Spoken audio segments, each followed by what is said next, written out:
Zag Talk is back on the air. Hey, Greg. Hey, Athena.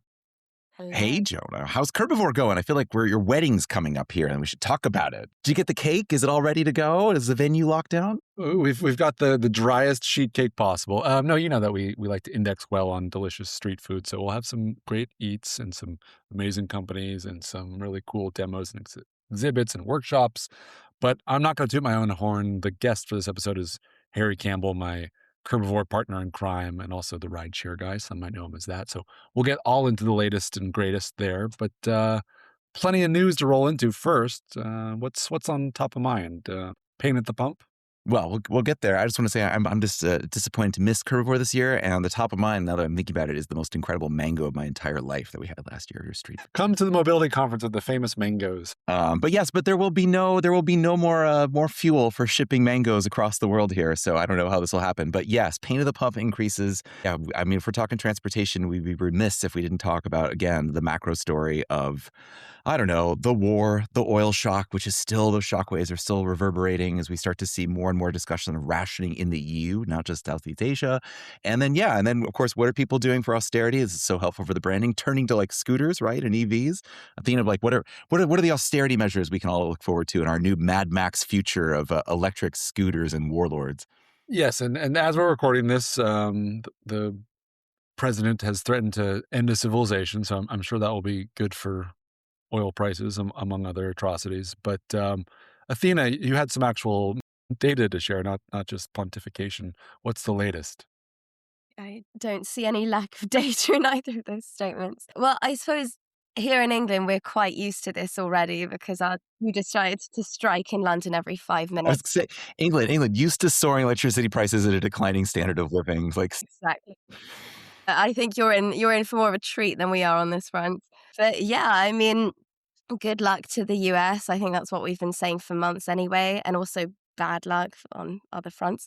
$4 per gallon is what I'm hearing now. $8 in California, the Calvin and Hobbes beam is true, finally. I read that $4 is the psychological threshold, right? Where people actively switch modes and stop kind of considering whether they should. Again, I feel like that's kind of cheap by our mark in London, is why most people don't drive anyway. I certainly wouldn't pay that unless I had to get to the World Cup or something in your country. So 68% micromobility replacing car trips now, increasingly. That's quite a big figure. I mean, is that an option where you live? Can you sub out the car for a bike realistically in your day-to-day life? Well, two great points on this, Athena. So one, yeah, $4 a gallon is the American psychological threshold where my mother starts complaining, at least. I don't think I can mode shift her by any means necessary. But to your dig at the World Cup there, I will just note that Boston just announced the MBTA is going to quadruple the round trip price to Gillette Stadium in Foxborough.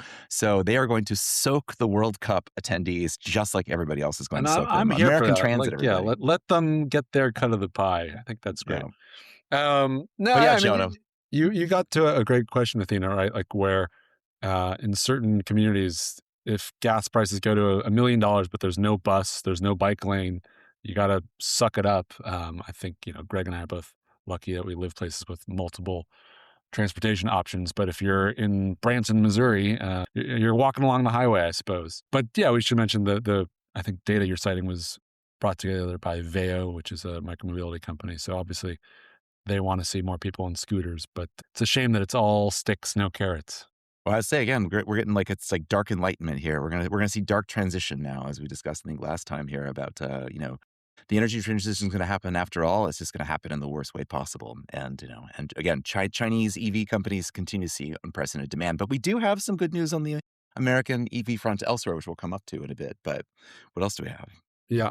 And I do think before getting to that one, there's also prior data that shows like every 10% increase in gas prices, transit ridership jumps 1.2%. So small gains, but again, there's obviously factors that make it hard to get on the bus for some people. But one can hope that people will eventually see the light and understand that it's not sustainable.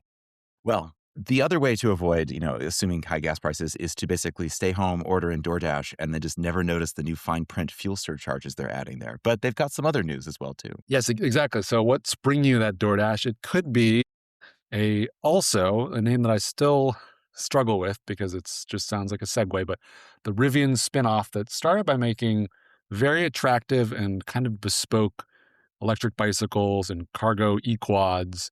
They just raised another cool $200 million dollars at a $1 billion val. DoorDash joining as an investor, Stanley Tang joining the board. That's how bought in they are. And what I thought was particularly interesting was it wasn't just that they're interested in the cool cargo bikes, but they kind of teased that another autonomous delivery vehicle in the works. No details, but to me, that was the first mention of autonomy and also, whereas, Rivian obviously has autonomy ambitions. DoorDash has autonomy ambitions. They've got their dot bot, which we'll have at Curbivore, but DoorDash really spreading their bets, no? Yes, I mean, I think what DoorDash is doing with autonomous delivery and their platform, which they're building out, is one of the most interesting stories out there. I mean, yeah, Tang was a speaker at Curbivore last year. I had a chance to have an off the record chat with him then about this, about what they're trying Ooh, to build, and yeah, I think in the CEO's letter at the start of the year, they were talking about their massive investments into rebuilding the core tech platform, but also this autonomous delivery platform, which is their own robot, others' robots. But I think the thing I'm waiting for is like the infrastructure layer, right? Like, are they going to bring out their own designs for every DoorDash mom and pop restaurant or anything they don't directly control in the real estate stack? Will get like, here's your drone delivery yeah. kind of Here's your little prototype thing. dog door that your bot should Yeah, be where rolling does through. this like last meter come down to? I think is still the missing piece of this. Is going to be really interesting. But yeah, but here we are. I mean, I've been talking about electric autonomous scooters and bicycles for more than a decade, and it is interesting to me with the Also deal. Now we're going to get it, but we're going to get it in the form of delivery. It's not I'm going to summon a bike that I can then get on and ride away. I'm just going to have basically an electric cargo bike instead of a Yeah. delivery bot bring it to me. It's very interesting. It's a lot safer if it's just your burrito getting jostled than a human being. But no, it's to me, it's so interesting how many bets they've got going on in this space. I'd be a little nervous if I was one of their partners because a couple years ago they were making deals with the likes of Coco and Serve, and then yeah, they announced their own play, the Dotbot, and now they're investing in some of the sort of collaborator competitors. So it's a fast moving dance at the very least. That's kind of how they are in general too, right? They've got their own dash marts, dedicated real estate fulfillment centers. They've got the partners. They sort of play every angle and sort of the stack shifts around kind of thing.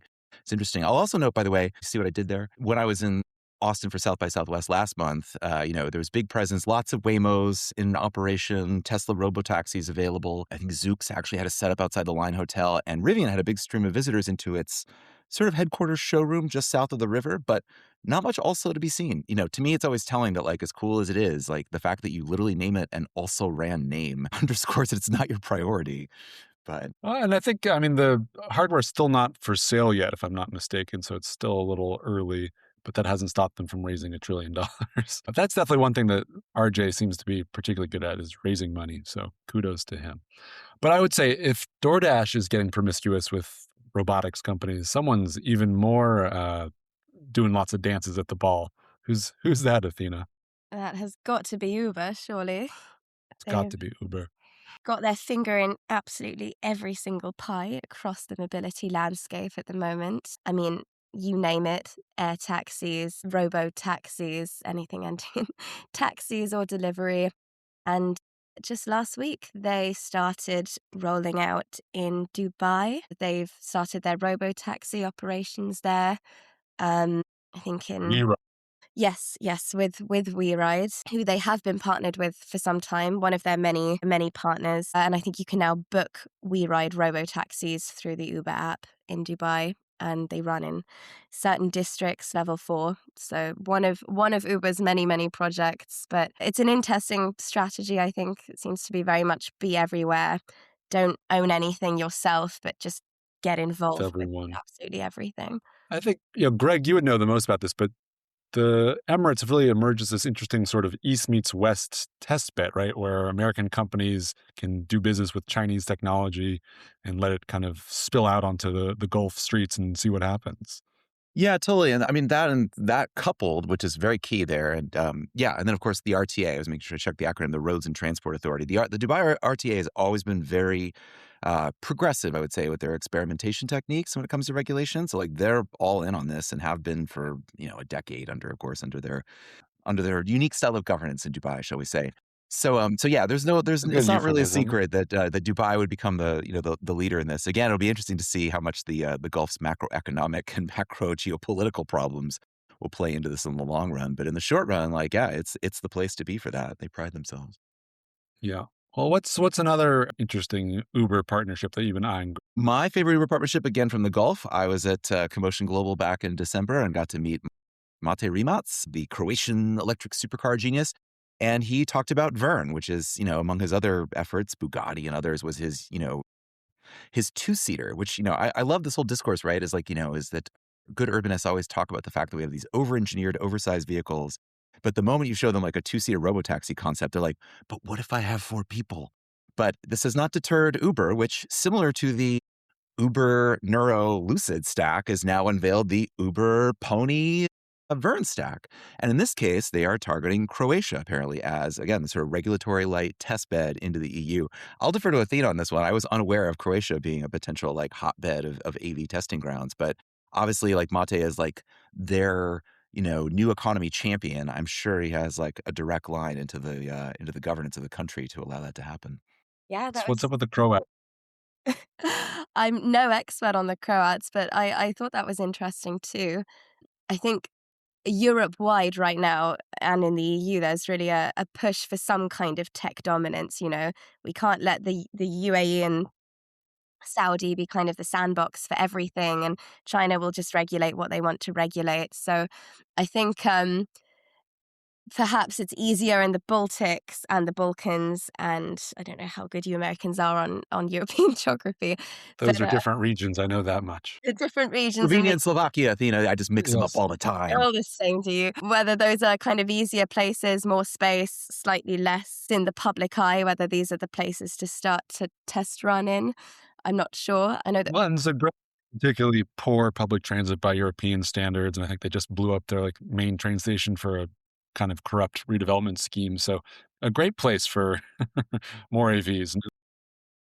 It's certainly an easier place to pass policy on them, I would say. Certainly easier than London, but everything is. I always wonder with Uber, when they were naming the company, whether this was kind of their big plan to have some sort of Uber Mensch-esque dominance over the entire mobility scope. Yes, Athena. You're Yes, the yes, it German was. one, Athena. I wonder how much Nietzsche Dara was reading when he came up with his plans. Travis, I What bet was is reading The Travis, not Fountainhead Dara? instead. I will point out though, Rimat's, at his keynote back in December when I saw him, I thought it was interesting, related to this, to your point there about sort of European champions, is, he sort of made this broader pitch that like the European automotive industry, the Germans in particular, should and will have to follow the Swiss watchmaking industry after the quartz crisis in the 70s, where, you don't buy a Rolex for performance, you buy it because of these sort of brand halo effects. And that the market will bifurcate into whatever the Rolex of mobility is, and then whether you can compete with the Chinese on the EVs and at the bottom where Vern is. And so Mate is like got Bugatti and he's got Vern, and he's sort of trying to do the barbell effect. We'll be curious to see if they can plot that out. I thought was left out of his analysis was the fact that like thousands of companies and jobs were lost during the quartz crisis. So I'm a little worried about the interim there, but we'll see. Yeah, it's easy to look at it post facto, but a lot of people banging out mid-tier VWs right now. Well, and to be honest, I think those days are over. I was thinking that at the IAA in Munich. I don't know if younger generations necessarily care so much for the traditional German brand that once dominated the market, when you've got an affordable EV in a cost of living crisis, which is much more accessible, and you're not paying congestion charge in some countries. I don't know if that era of brand dominance in that market even applies anymore. Well, obviously, a couple other AV items in the news. Waymo just hit 500,000 rides per week in 10 markets. I hate describing a graph, but it looks like a hockey stick. So it's kind of they might have finally like switched that, rocket button on. It's an impressive stat at the very least. But what does David Zipper have to say about all this, Greg? Well, I just bring out, point counterpoint there, noted AV skeptic David Zipper. Shout out, David, if you hear this. I was just pointing out that there seems to be mounting signs of resistance. I mean, he's pointed out about no one actually, from an insurance industry standpoint, is even sure whether they are safer. That, of course, the main sort of moral, ethical argument in favor of AVs. But also, I just think it's interesting. Yeah, and also like traffic fatalities, which I think we'll come up to in the bottom of this segment here. But yeah, he was just pointing out that like, yeah, one of the big things is this mounting American like, moral panic about, foreign safety drivers. The idea that someone might actually be there as a use case. It's just interesting because the three of us, I mean, we're just so steeped in this that we know it. We assume that people know it. But, we've got congressional national testimony here where people are freaking out about it, and it's becoming a major issue, I think, to some extent. There's various, laws in the books or laws proposed in California, and I don't know. I'm sure the two of you are more steeped in this than me. To me, it's very funny, but it does speak to real issues here. We don't know how well these people are trained. We don't have any actual regulations in place. It's another one of those just trust us to regulate ourselves. How do you guys think this is going to shake out? Well, I will say, like, I think the California proposed legislation is a good example, right? So there's a couple elements of it about the safety remote operators. They would need to have a California driver's license. They need to be based in the US. Those both seem reasonable to me. But then they're also proposing no more than 3 vehicles per operator. And on one hand, I've heard, people say that that's kind of about the number you often see with the Chinese AV operations. But to hard code that into the legislation, as opposed to, having it be driven by, oh, it can't be any more than X response time or, Y sort of service metric, but just like mandating a certain number of butts and seats, that seems kind of problematic to me, especially to do it this early when the, you know, the nuts and bolts aren't fully worked out yet. Yeah, I mean, like you both, I had a bit of a sardonic chuckle when Tesla, sorry, confessed that, that they do in fact have remote operators who are authorized to assume direct control of their vehicles. And everyone was shocked and horrified. And I think anyone who, as you say, is as steeped in it as we are, was sort of thinking, well, of course they do, It's not just Optimus. Well, from the ground to the skies, manna from heaven. So Europe's best drone company, Manna, just raised a $50 million Series B, bringing their total to 110 million in funding, led by Ark Invest, who loves anything shiny and futuristic. I don't know. This one's interesting, right? I think drones. Greg and I have always been a little bit drone skeptical, but hot space right now, raising a bunch of money.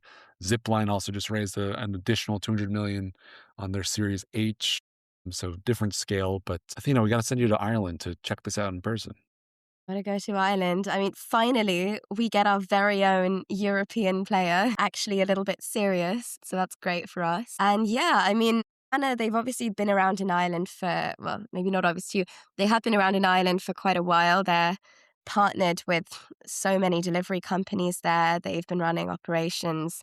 Quite a nice story of the company. I interviewed the CEO a while ago, and I think he got the idea by living kind of in the middle of nowhere and wanting fish and chip shop deliveries to be a bit more efficient in like rural Dublin. So it's grown from there, and obviously now entering the US. Seems like the Texas focus once again is probably quite strategic. I guess you've got less regulation. I imagine suburban density, ideal droning conditions. So I understand why they started there, but the sense I get is that their ambitions are quite global. And I think America's the sort of first stop on the tour for them. I won't be content until you can get a fish and chips brought from Ireland to Texas I think and that would, somehow kept still warm. I'd like to see that. well, they did build that portal, didn't they, between Dublin and New York or something. Right, so that people Remember could flip that? each other I off. I would say, where's the partnership with Goldbell here so I can get my muffaletta delivered by drone here from New Orleans? Although I would first want to say, isn't that saying that's the first in Europe? Isn't that kite erasure there, Athena? I think the Kite Boys are still up there in Norway doing frozen drone delivery up there. So like, there's still European players. And to your point, Jonah, yeah, I'm certainly skeptical that the unstoppable force of the tech industry will hit the immovable object of American NIMBYs as they are right now with data center expansion, and the noise issues will soon prompt a whole thing of lawsuits. It's more to me is more the what it implies, which ties in my whole thing where going into the fact that more Americans are home alone on screens these days, and now we have the promise that I never have to get off my couch watching Infinite Jest because a drone will drop my 2-pound burrito from Chipotle by Zipline in the backyard. And it is Dallas-Fort Worth is like the epicenter of drone delivery with Zipline's Big Airy there and others. So Texas is the place to try this out with that kind of urban density. So folks, get outside, go see your neighbors. Don't just wait for the drone to drop off your Burger King.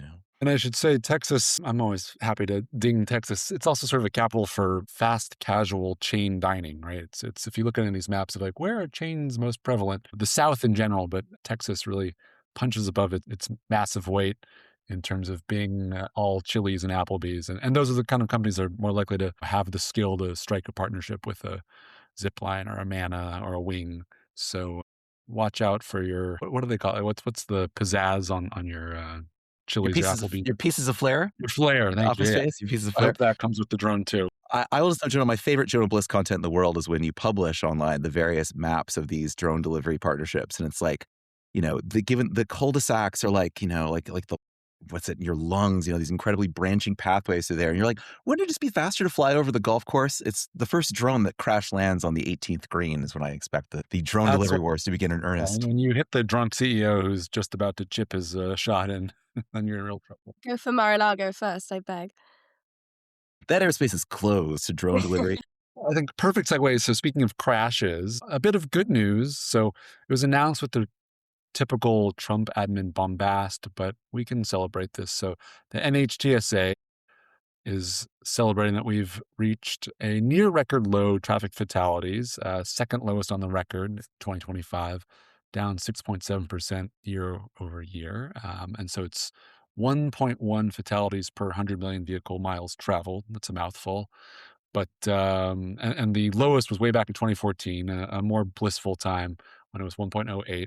And of course, these numbers are pretty crappy compared to Europe or Asia or anywhere with safer roads and smaller vehicles. But it's going in the right direction. I think we can golf clap for that now. I mean, I guess I'm not hearing sometimes it. you do, in fact, got to hand it to them. But Jonah, I mean, really, like leading with the dangers of foreign truck drivers, like really, they're going to argue that's primary causality of this? And thank God we've gotten that scourge off our highways. But what I thought was interesting is, of course, the rate varies wildly state by state, right? So certain states like Arkansas or Mississippi, much higher rate. Not surprising. You got to do longer distance highway driving, probably older model cars, less safe, and then low in more urbanized places like Massachusetts and New York, where you're doing kind of slower trips in congested streets. But one outlier that caught my eye, I don't have an explanation. Greg, you'll probably come up with something clever. North Dakota actually had super low crash stats, lower than New York State. So what's going on in North Dakota? Why are they so safe? I don't have a flippant answer, but I think that's a job for us to dig into by the time the next episode rolls around there. That is very interesting about whether that is regulatory, a statistical blip. Hey, maybe my dog ate the data for all we know. But yeah, we'll have to take a look at that in terms of what that actually means. But interesting. But yeah, you're right about the newer cars.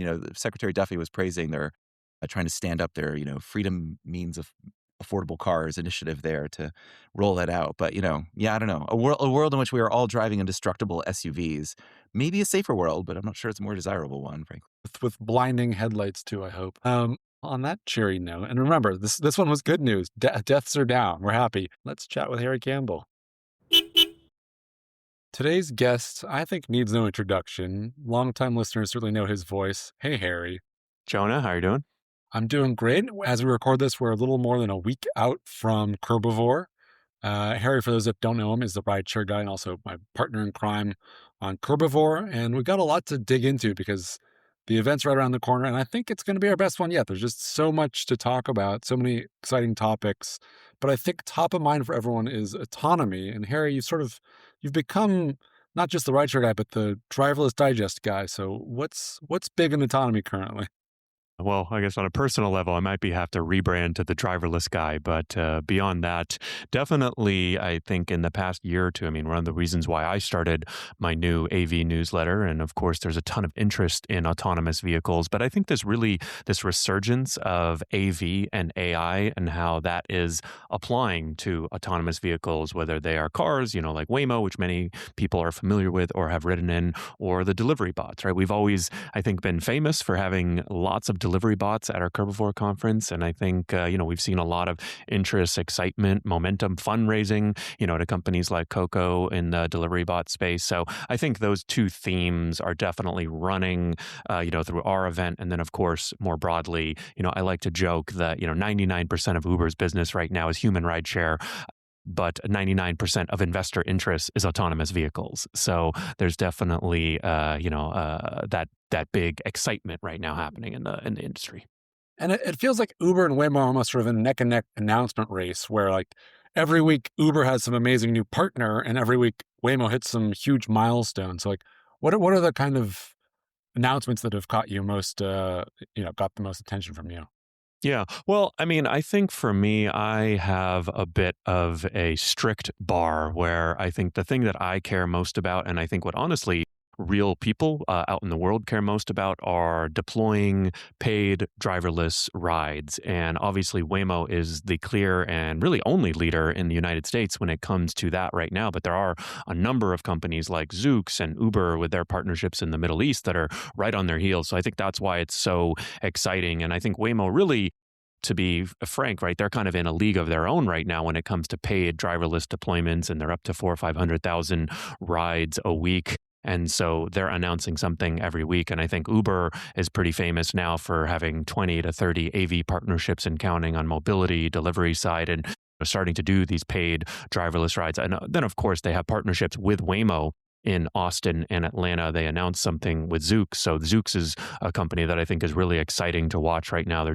just expanded their service area in Las Vegas, doing kind of point to point pre-selected destination type rides. They're not charging yet. And they're also doing similar in California. They just expanded the area in San Francisco. And so I think there's definitely, I think this next year, we're going to see more and more of these deployments where people are actually paying for rides. And then there's some smaller players that are making noise too. So Waymo is sort of flirting with everyone. They've got a Lyft deal in certain cities, right? Yeah. So Lyft is actually, and Waymo just this week announced that their Nashville is now live. And that is a pretty unique partnership that I'm keeping a close eye on with Lyft, because Lyft is going to partner with Waymo to service the fleet and take care of the behind the scenes logistics and operations, which is a huge piece of this ecosystem. I know we'll have a lot of companies at Curbivore that are doing everything from charging to mapping and, the kind of behind the scenes, the humans in the loop and the operations, the nitty gritty type work that is really essential to keeping these cars on the road. And so Lyft is going to handle that. And then you can also call for a ride from Waymo directly, just like you can in Los Angeles. But then you can also call for a Waymo from Lyft. So it's kind of this hybrid demand partnership versus Uber in Austin and Atlanta. You can only call for a ride using the Uber app. And so you're not guaranteed of getting a Waymo. And some customers don't like that experience. They love Waymo and they only want a Waymo. And so I think Waymo has taken a unique approach here in Nashville, where if you really want a Waymo, we've got one of our partners, Obi, who has released a ton of data where customers are willing to pay more, wait longer. Okay, if you want that experience in Nashville, you're guaranteed to get a Waymo. Call a Waymo on the Waymo app. And if you're open to trying it or testing it, Lyft will be able to help Waymo, especially during those times of low demand where, AVs may not be as busy. I was in Atlanta a couple months ago, which is a Uber market, and you have to sort of go deep in your settings and say, okay, I have AV preference, which means that you'll accept them. And even though I took a couple rides around, I never got to do a Atlanta Waymo. And so I could imagine if that was your only market exposure, it'd be sort of disappointing. It's like, I want this, I'm willing to try this. And then you keep rolling the dice, doesn't happen. Well, maybe you didn't try hard enough, because I know some people will just cancel until they get a Waymo in Austin and Atlanta. And I had I'm sure the companies so I may couldn't not just love spend that. 10 minutes just canceling rides. But Yeah. I think obviously, another player people are tracking is Tesla and their robo-taxi. I think you had the CPUC's Pat Sen on recently. She'll be at Yeah. Curbivore too. And she kind of, I think, dropped an interesting little truth nugget about how their rollout in California is going, no? Yeah, and it's funny. I think when she mentioned this line, I thought it was interesting on my podcast on the Driverless Digest. She said that Tesla is not even licensed as an AV operator in California. And I think to me, that's the biggest thing that when I try to analyze or talk about Tesla, I try to do it objectively in a more binary fashion where it's, hey, they are permitted or they aren't. And so I was, sort of happy that she shared that basically they have the same designation as an Uber Black driver does. So this is technically a TPC license. So it doesn't actually, the acronym isn't TCP, but I think it's a charter carry permit. It's kind of confusing. Which is basically like a limo, right? A black car? It's basically a limo or a black car designation. So it's sort of like what they're saying, the CPU is saying that Tesla is licensed as an Uber Black driver that has full self-driving supervised in their Tesla, and that's how they're driving the car. And so I think that is, the big thing when you look at Tesla, is that, they're taking this camera low cost approach. They're vertically integrated. They can make 5,000 to 10,000 cars. So I don't think it's even fair to think of them in the same category as Waymo. They're taking this bottoms up approach. So it doesn't make sense that they would be as good as Waymo at the start. But the closer, the faster they narrow that gap, if or when they do turn on full self-driving and it's no longer supervised and it's anywhere near the level of a Waymo. Like I said, they make 5 to 10,000 cars a day. Waymo's whole fleet is only 3,000 cars. So they have some very unique potential advantages if or when they get things done. And I would even probably argue it's less a matter of if and more a matter of when. I feel like Elon's been saying it's right around the corner for about 10 years now, though. I mean, I think he said everything is right around the corner for 10 years, and there aren't many things that he doesn't eventually get done. I mean, obviously, people have a lot of personal feelings towards him, and I think that can cloud their judgment when they come to analyze, the product or the business. And so, if I went back, someone who argued that to me, I would tell them to go back and look at everything he's ever promised. And I don't really care about the timeline, but did it get delivered or not? And I mean, the guy is, regardless of how you feel about him, he's landing spaceships on platforms out in the middle of the ocean and, producing 5,000 cars a day. And, subjectively, right, the full self-driving experience in a new Tesla Model Y is pretty insane. People love it. And obviously it's a very, great selling car because of that. And still, you traded yours in for a Rivian, so mixed allegiances here, Harry. Well, and honestly, I am really missing my Tesla. I have to say, I do not like the Model Y. I've got 3 kids now, and I'm considering making my wife get a bigger car and switching back to a Model Y in a couple of years. So that may tell you how good the car is and the full self-driving product, supervised. Well, it's not all about AVs. To me, part of what's so interesting, AVs are no longer just coming. Autonomous vehicles are here. I think it's undecided if they're going to become 5% or 50% of the mode share, and if that's going to take 5 years or 50 years. But whatever it is, they're undeniably a real impact. To me, the second order effect is almost more interesting. And I've been writing about this a lot recently in terms of what does this mean for our cities? What does this mean for that parking lot where you used to store your car at your office or in a commercial district or even at your home? What does it mean for a restaurant with super tight margins if they can shave some pennies by using a delivery bot instead? So it's just it opens up a whole nother world of possibilities. And I think all this stuff has gotten sort of stagnant lately. And so I don't know. To me, that's kind of the really exciting conversations that we're going to have at Curbivore is the regulatory, the restaurant, the city stuff. Yeah. Definitely. And I think you noted something perfectly that maybe the conversation had stagnated a bit. And I actually think that it's less, AVs and AI are, especially AVs, physical AI, I guess you would call it, right? I don't actually think it's really accelerating the impact. I mean, Waymo is doing 450,000 trips per week. Uber and Lyft do 700,000 trips per day in New York City. That's one market, right? That's per day. Different scale. Yeah, different scale still. And it's going to take a long time to scale these physical AI, these AV autonomous vehicles up. But I do think it's accelerating the conversation, right? You mentioned real estate and parking. I think that's one thing that, obviously we do half of our event, all of our exhibitors are on an air garage parking lot. We'll have the CEO of Laz Parking, who I've known personally, Alan, for many years. I'm really excited to come and hear what he has to say. They've worked on a number of new mobility projects. And I also have been getting a lot of inbound from folks in the real estate world who are looking at AV charging and, because some of these areas, you have to make investments now for 3, 4, 5 years down the road. You know what I mean? Yeah. I mean, to me, that's the big question, right? Does that urban parking lot, can you put something else on top of it because people aren't going to be parking their personal cars anymore? Or do all of those parking lots become AV charging depots, in which case, you got to start pulling the conduit now because it takes 5 years just to do the permitting and we've got a, energy crunch.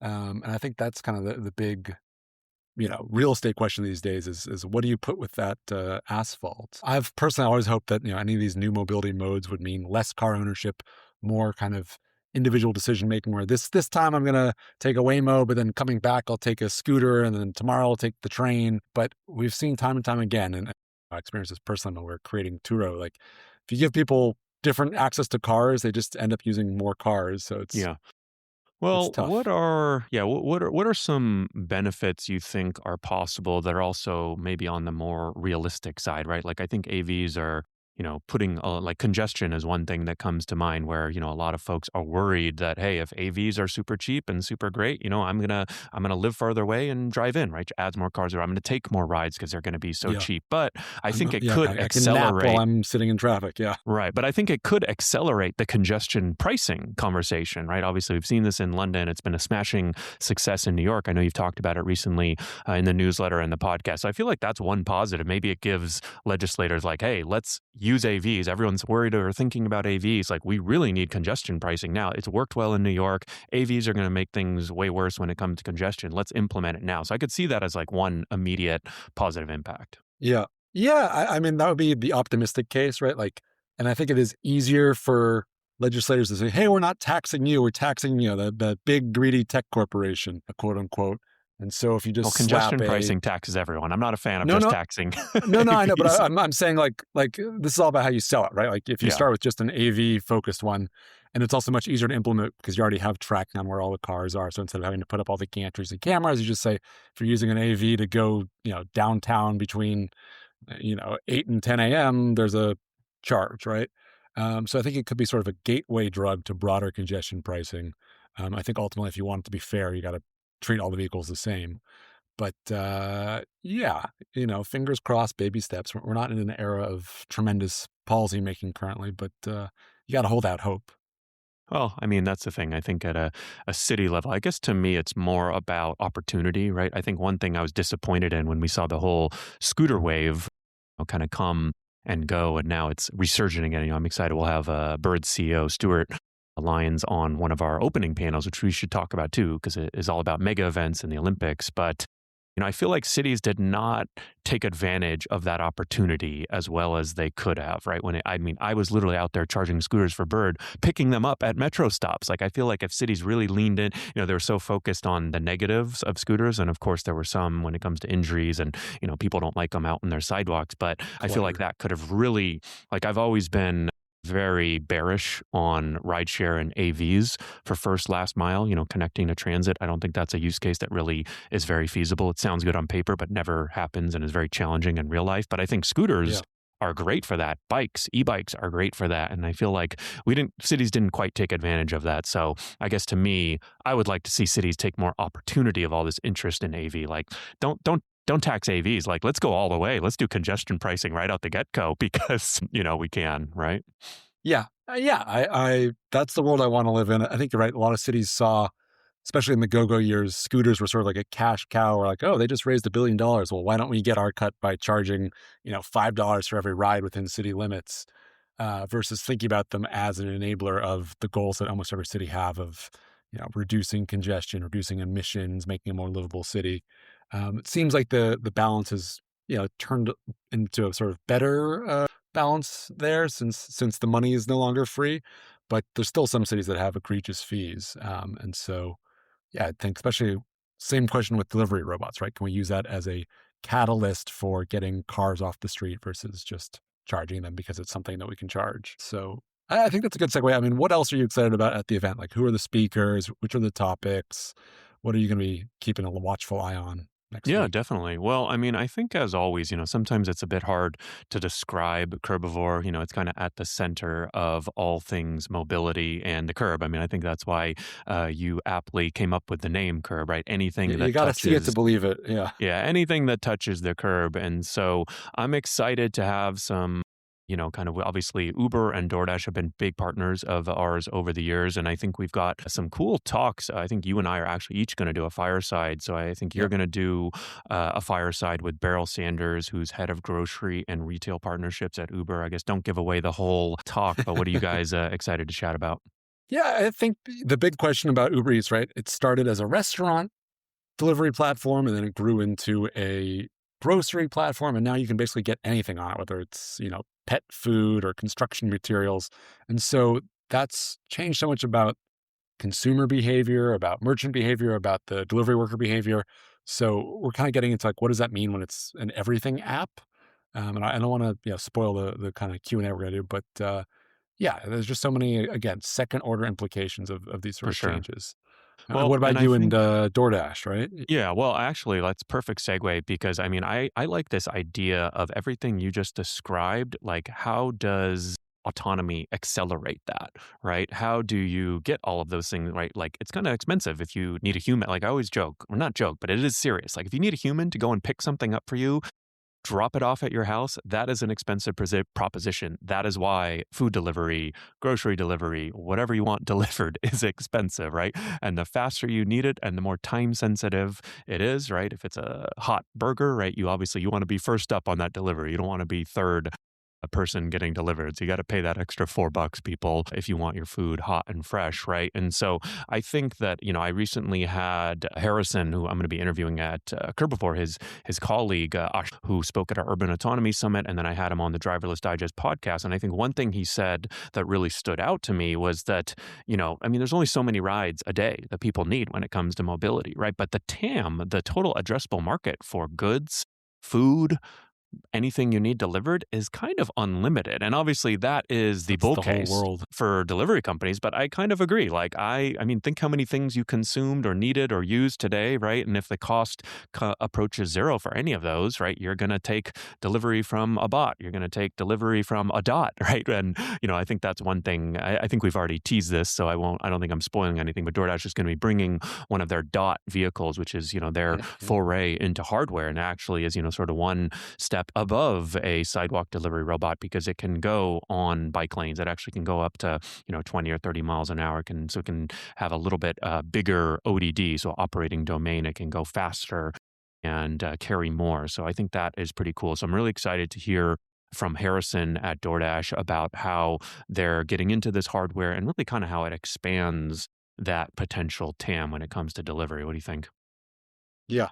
Yeah, I think this bot hasn't been seen that much in public yet outside of, the kind of dusty exurbs of Arizona. So I'm excited to see it in person. I think, as usual, we got some really interesting speakers. I'm going to do a little bit of name checking, but Pat Sen from the CPUC, we mentioned her before, but obviously top of mind is how do we regulate autonomous vehicles and robo taxis. Yeah. John Adams, head of product from Instacart. I think this is our first time with an Instacart exec on Yeah, no, stage, I right? think So we've wanted them to come to the event for a long time, so I'm excited to have their head of product, and obviously they're doing a lot in AV AI, especially when it comes to grocery. I think there's a lot of these opportunities to implement smarter checkout, smarter ordering, recurring things like that. So. I think a lot of people forget too, these delivery marketplaces or last mile delivery in general has multiple constituents, right? You've got a grocer, you've got a customer, you've got a delivery person, a shopper, or a bot, right? So it's like, how yeah. do all of these things work together? Three-sided marketplace, four-sided marketplace, yeah.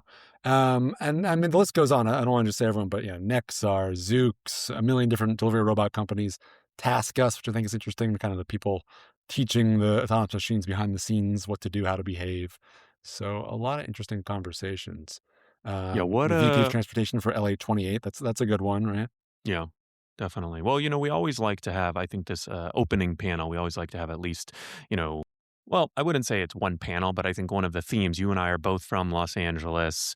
We both live here in Los Angeles. The event is in Los Angeles, of course. And so I think I always like to have that theme of LA. Like the conference isn't about LA, but I like to have that theme running through the event. I mean, even small stuff like we have an LA fruit cart guy every year, right? We've had the taco guy. So, whether it's the food or the people on the stage, I think our opening panel is all about mega events, right? Resilient streets, cities, and mega events. The road from today until 2028. LA is hosting the Olympics, of course, and then also the World Cup. And so, yeah, excited to have Sam Morrissey, who is leading the LA 28. I think he's a VP of Transportation, so leading those efforts for LA 28 Olympic and Paralympic Games. And, again, right, like how do AVs accelerate? We're going to have a lot of AVs on the scene, whether it's rideshare or Yeah. whether it's human delivery bots by 2028 for sure. So I think that LA theme is a cool one to explore all of these concepts. Yeah. Yeah. The city's always sort of been a laboratory for things, for good and for bad. I think I've always had sort of one foot in the messy future. And yeah, Olympics, World Cup, Super Bowl. And then obviously it's not just the day of the games, but the sort of infrastructure, the legacy it's left behind, and how the cities are prepping for that. So, going to be a lot to unpack. What other We've been doing this show now for what are we telling people? Is this our 6th year in person, 7th total? What are we at now? I think 6 total, 5th in person, but who's Okay, keeping 6 track? total, 5th in person. We'll Yeah, round yeah. up, The but pandemic kind of scrambled my sense of time too. yeah. Yeah, what's changed? I mean, I think we've gone through sort of waves, right? Where the beginning delivery bots were really hot, AVs were kind of hot, and then we sort of had this contraction, this cooling down as the sort of ZERP economy disappeared. But now they're back, and I think instead of just being speculative, they're real now, right? Like there's an actual business case, there's an actual deployments making money. So as we said at the top of the show, that's sort of given new wind to all these sort of questions about cities and regulations and how businesses operate. I think that's particularly interesting. How about Yeah, yourself? no. I mean, I think definitely delivery bots are hot again, and AV and AI, as we mentioned many times now, but also to, have to give a shout out to all of our friends in the public sector and on the public policy side, because I think there's a lot of interest in there, like how they're interacting and how cities are interacting with AVs. I know we've got a bunch of cool workshops around different topics like, how cities can plan for last mile delivery, how they can work, how AV companies can work with first responders. I think this has probably been, Yeah, one of the emergency big response. negatives, Yeah, of AVs. Like they haven't done a great job. You see all the viral videos, Waymo stuck in the middle of the street blocking an ambulance, right? Not a good. So AVs, I think we're starting to see they can be really good at the technical parts of driving, but it's much more challenging to understand like, hey, ambulance, a lot of ambulances going this way. If you're a human driver, you're like, oh, maybe I shouldn't go there. There's a helicopter circling, right? Like you kind of see these very simple signals. And I think that programming that into an AV, I think is extremely challenging. So I do think there are these cool technological opportunities where, ambulances in the future, maybe they put a wave off and all the AVs know to, avoid certain areas or whatever it might be. So I know we've got a bunch of cool workshops around stuff like that. yep, yep. Plenty to dig into. I'm excited for next week. I think anyone listening, if you don't already have your ticket, get your dang ticket at curbivore.co. Yeah. And I think we'll see you there, right? Yeah. I mean, I think we say this every year, but I do feel like this is going to be our biggest and best show ever. So I think we're at all-time high in tickets sales so far. We've got, I haven't counted, but I think we're at probably an all-time high in partners. And yeah, I think everything is looking good. As always, we've got a few new elements, whether it's food or, design, aesthetics, new speakers in the mix, new companies in the mix that we've never had before. So yeah, I think should be great. I'm excited. Yeah, biggest and best, and I think it can be true each year because we just keep building off the previous one. So, folks, see you April 16th and 17th at Curbivore.